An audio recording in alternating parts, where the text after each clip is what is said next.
श्री दुर्गाए नमः। दुर्गा सप्तशती के तीसरे अध्याय में महिषासुर के वध का वर्णन किया गया है।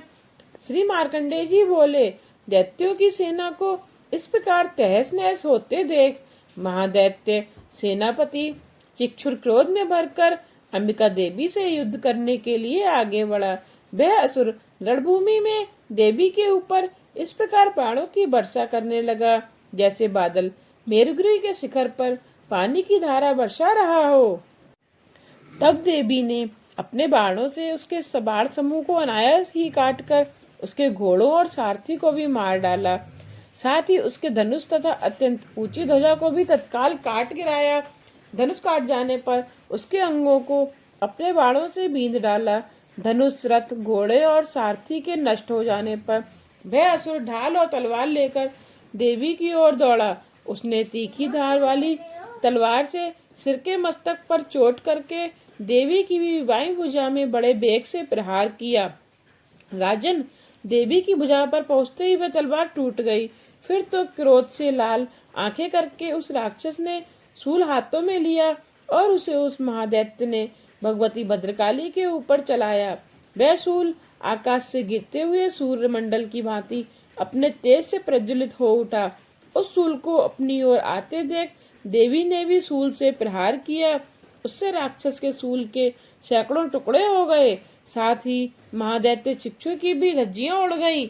वह प्राणों से हाथ धो बैठा। महिषासुर के सेनापति उस महापराक्रमी चिक्षुर के मारे जाने पर देवताओं को पीड़ा देने वाला राक्षस चामर हाथी पर चढ़कर आया। उसने भी देवी के ऊपर शक्ति का प्रहार किया, किंतु जगदम्बा ने उसे अपने हुंकार से ही आहत एवं निष्प्रभ करके तत्काल पृथ्वी पर डाल दिया। शक्ति को टूटकर गिरी हुई देख चामर को बड़ा क्रोध हुआ। अब उसने शूल चला, किंतु देवी ने उसे भी बाणों द्वारा काट डाला। इतने में ही देवी का सिंह उछलकर हाथी के मस्तक पर चढ़ बैठा और उस दैत्य के साथ बाहु युद्ध करने लगा।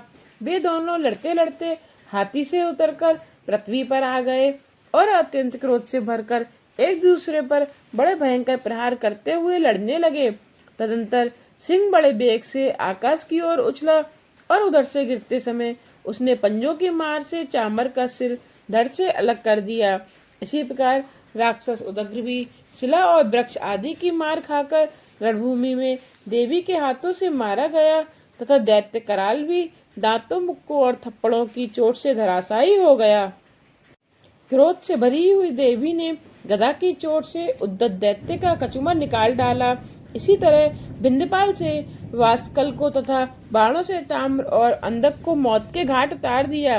तीन नेत्र वाली परमेश्वरी ने त्रिशूल से उग्रासय, उग्रवीर्य तथा महानु नामक दैत्यों को मार डाला। तलवार की चोट से बिडाल के मस्तक को धड़ से काट गिराया। दुर्धर और दुर्मुख इन दोनों दैत्यों को भी अपने बाणों से यमलोक भेज दिया। इस प्रकार अपनी सेना का संहार करते देख महिषासुर ने भैंसे का रूप धारण करके देवी के गढ़ों को त्रास देना आरंभ किया। किन्हीं को थुथुन से मारकर, किन्हीं के ऊपर खुरों का प्रहार करके, किन्हीं को पूंछ से चोट पहुंचाकर, कुछ को सींगों से विदीर्ण करके, कुछ गढ़ों को बेग से, किन्हीं को सिंहनाद से, कुछ को चक्कर देकर और कितनों को निश्वास वायु के झोंकों से धराशायी कर दिया। इस प्रकार गणों की सेना को गिराकर वह असुर महादेवी के सिंह को मारने के लिए झपटा। इससे जगदम्बा को बड़ा क्रोध आया। उधर महापराक्रमी महिषासुर भी क्रोध से भरकर धरती को खुरों से खोदने लगा तथा अपने सींगों से ऊंचे ऊंचे पर्वतों को उठाकर फेंकने और गर्जने लगा। उसके बेग के चक्कर देने के कारण पृथ्वी क्षुब्ध होकर फटने लगी। उसकी पूंछ से समुद्र चारों ओर से धरती को डुबाने लगा। उसके हिलते हुए सींगों के आघात के कारण बादलों के खंड खंड हो गए। इस प्रकार क्रोध से भरे हुए उस महादैत्य को अपनी ओर आते देख चंडिका ने उसका वध करने के लिए मान क्रोध किया। देवी ने पास फेंककर उस महान असुर को बांध लिया। उस महासंग्राम में बंध जाने पर उसने भैंसे का रूप त्याग दिया और तत्काल सिंह के रूप में वह प्रकट हो गया।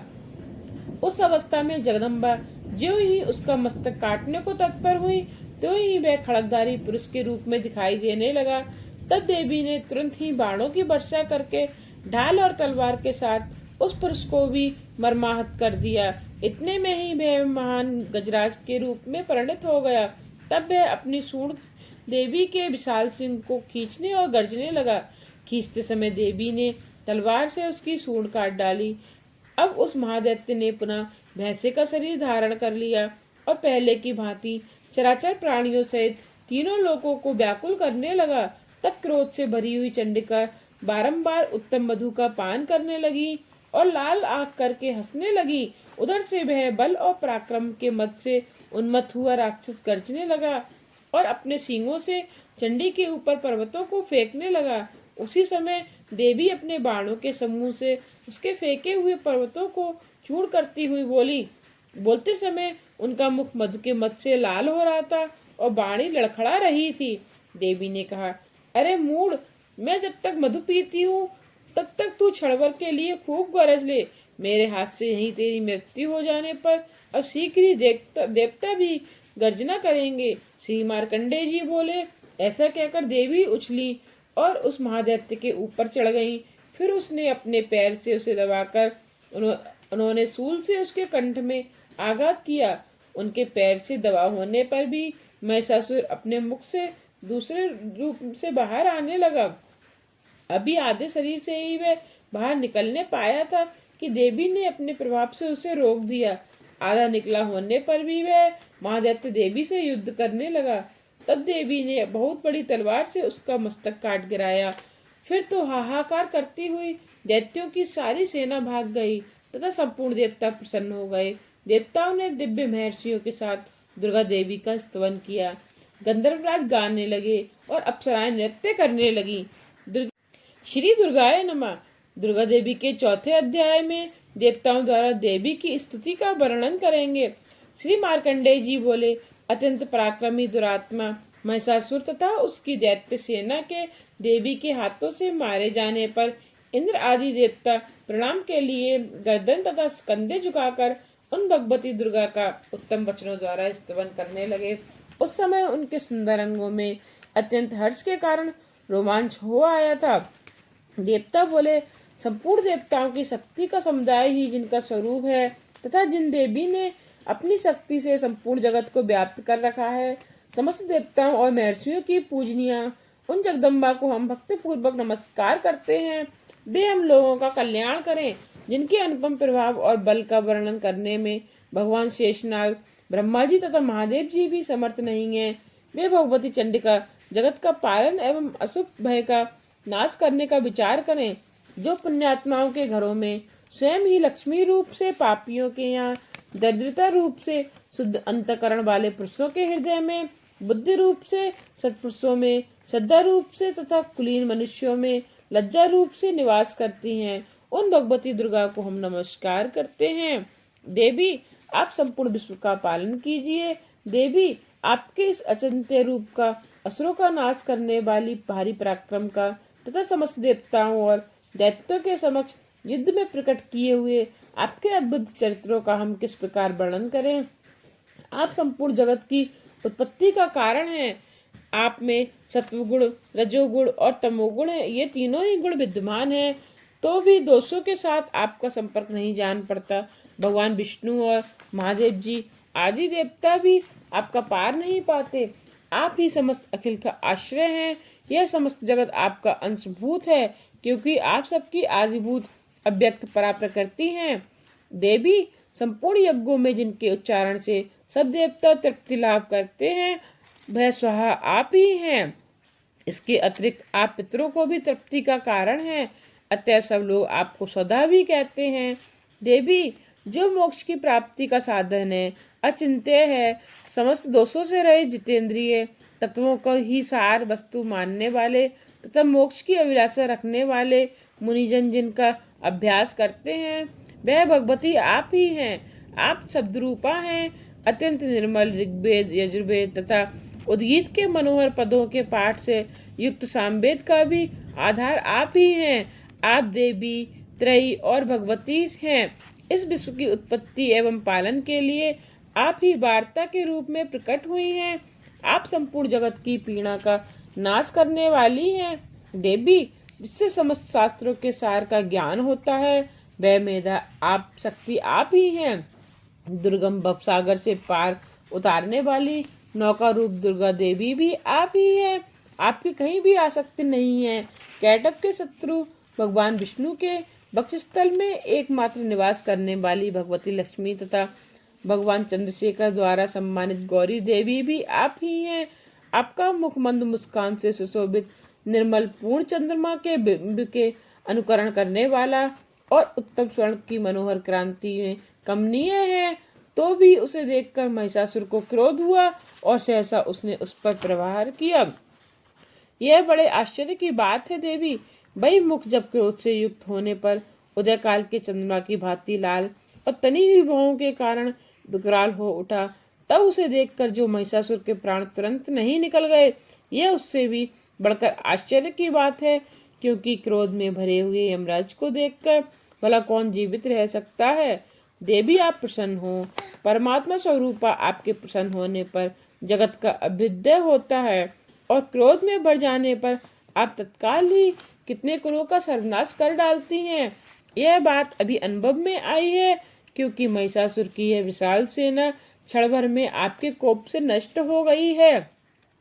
सदा अभ्युदय प्रदान करने वाली आप जिन पर प्रसन्न रहती हैं, वे ही देश में सम्मानित हैं। उन्हीं को धन और यश की प्राप्ति होती है। उन्हीं का धर्म कभी शिथिल नहीं होता तथा वे ही अपने हष्ट पुष्ट स्त्री पुत्र और भृत्यों के साथ धन मानने जाते हैं। देवी आप ही की कृपा से पुण्यात्मा पुरुष प्रतिदिन अत्यंत श्रद्धा पूर्वक सदा सब प्रकार के धर्मानुकूल कर्म करता है और उनके प्रभाव से स्वर्गलोक को जाता है। इसलिए आप तीनों लोकों में निश्चय ही मनोवांछित फल देने वाली हैं। माँ दुर्गे आप स्मरण करने पर सब प्राणियों का भय हर लेती हैं और स्वस्थ पुरुषों द्वारा चिंतन करने पर उन्हें परम कल्याणमय बुद्धि प्रदान करती हैं। दुख दरिद्रता और भय हरने वाली देवी आपके सिवा दूसरी कौन है, जिसका चित्त सबका उपकार करने के लिए सदा ही दयालु रहता हो। देवी इन राक्षसों के मारने से संसार को सुख मिले तथा ये राक्षस चिरकाल तक नरक में रहने के लिए भले ही पाप करते रहे हों, इस समय संग्राम में मृत्यु को प्राप्त होकर स्वर्गलोक में जाएं। निश्चय ही यही सोचकर आप शत्रुओं का वध करती हैं। आप शत्रुओं पर शस्त्रों का प्रहार क्यों करती हैं? समस्त अस्त्रों को दृष्टिपात मात्र से ही भस्म क्यों नहीं कर देती? इसमें एक रहस्य है। ये शत्रु भी हमारे शस्त्रों से पवित्र होकर उत्तम लोक को जाएं। इस प्रकार उनके प्रति भी आपका विचार अत्यंत उत्तम रहता है। खड़ग के तेज पुत्र की भयंकर दीप्ति से तथा आपके त्रिशूल के अग्रभाग की धनीभूत प्रभा से चौंधिया कर जो असुरों की आंखें फूट नहीं गईं, उनके कारण यह था कि वे मनोहर रश्मियों से युक्त चंद्रमा के समान आनंद प्रदान करने वाले आपके इस सुंदर मुख का दर्शन करते थे। देवी आपके शील दुराचारियों के बुरे बर्ताव को दूर करने वाला है। साथ ही यह रूप ऐसा है जो कभी चिंतन में भी नहीं आ सकता और जिसकी कभी दूसरों से तुलना भी नहीं हो सकती तथा आपका बल और पराक्रम तो उन दैत्यों का भी नाश करने वाला है जो कभी देवताओं के पराक्रम को भी नष्ट कर चुके थे। इस प्रकार आपके शत्रुओं पर भी अपनी दया ही प्रकट की है। वरदायिनी देवी आपके इस पराक्रम की किसके साथ तुलना हो सकती है तथा शत्रुओं को भय देने वाला एवं अत्यंत मनोहर रूप, ऐसा रूप भी आपके अतिरिक्त और कहाँ है? हृदय में कृपा और युद्ध में निष्ठुरता, ये दोनों बातें तीनों लोकों के भीतर केवल आप में ही दिखाई देती हैं। हे माते, आपने शत्रुओं का नाश करके इस समस्त लोकी की रक्षा की है। उन शत्रुओं को भी युद्ध भूमि में मारकर स्वर्गलोक में पहुंचाया है तथा उन्मत्त दैत्यों से प्राप्त होने वाले हम लोगों के भय को भी दूर कर दिया है। आपको हमारा नमस्कार है। हे देवी, आप शूल से हमारी रक्षा करें। अंबिके, आप खड़ग से भी हमारी रक्षा करें तथा घंटा की ध्वनि और धनुष की टक्कर से भी हम सबकी रक्षा करें। चंडिके, पूर्व पश्चिम और दक्षिण दिशा में आप हमारी रक्षा करें। ईश्वरी, अपने त्रिशूल को घुमाकर आप उत्तर दिशा में ही हमारी रक्षा करें। तीनों लोकों में आपके जो परम सुंदर एवं अत्यंत भयंकर रूप विचरते रहते हैं, उनके द्वारा भी आप हमारी तथा इस भूलोक की रक्षा करें। अंबिके, आपके हाथों में शोभा पाने वाले खड़ग, शूल और गदा आदि जो जो अस्त्र हैं, उन सब के द्वारा आप सब ओर से हम लोगों की रक्षा करें। श्री मार्कंडेय जी बोले, इस प्रकार जब देवताओं ने जगन माता दुर्गा की स्तुति की और नंदन वन के दिव्य पुरुषों एवं गंध चंदन आदि के द्वारा उनका पूजन किया, फिर सबने मिलकर जब भक्ति पूर्वक दिव्य धूपों की सुगंध निवेदित की, तब देवी ने प्रसन्न वर्धन होकर प्रणाम करते हुए सब देवताओं से कहा। वो देवी बोली, देवताओं, तुम सब मुझसे जिस वस्तु की कामना कर रहे हो उसे मांगो। देवता बोले, भगवती, आपने हमारी सब इच्छाएं पूर्ण कर दी, अब कुछ भी बाकी नहीं है, क्योंकि हमारा यह शत्रु महिषासुर मारा गया। महेश्वरी, इतने पर भी यदि आप हमें और वर देना चाहती हैं तो हम जब जब आपका स्मरण करें तब तब आप दर्शन देकर हमारा महान संकट दूर कर दिया करें। अंबिके, जो मनुष्य इन स्त्रोतों द्वारा आपकी स्तुति करे उसे वित्त समृद्धि और वैभव देने के साथ ही उसका धन और स्त्री आदि संपत्ति को भी बढ़ाने के लिए आप सदा हम पर कृपालु रहें। ऋषि बोले, राजन, देवताओं ने जब अपने तथा जगत के कल्याण के लिए भद्रकाली देवी को इस प्रकार प्रसन्न किया, तब वे तथास्तु कहकर वहीं अंतर्ध्यान हो गई। भूपाल, इस प्रकार पूर्व काल में तीनों लोगों का हित चाहने वाली देवी जिस प्रकार देवताओं के शरीर से प्रकट हुई थी, वह सब कथा मैंने तुम्हें कह सुनाई। अब पुनः देवताओं का उपकार करने वाली वे देवी दुष्ट दैत्यों तथा शुंभ निशुंभ का वध करने एवं सब लोगों की रक्षा करने के लिए गौरी देवी के शरीर में जिस प्रकार प्रकट हुई थी, वह सब प्रसंग मेरे मुख से सुनो, मैं उसका वर्णन करता हूँ। आगे के अध्याय के लिए चैनल को सब्सक्राइब करना तथा बेल आइकन को प्रेस करना ना भूलिएगा।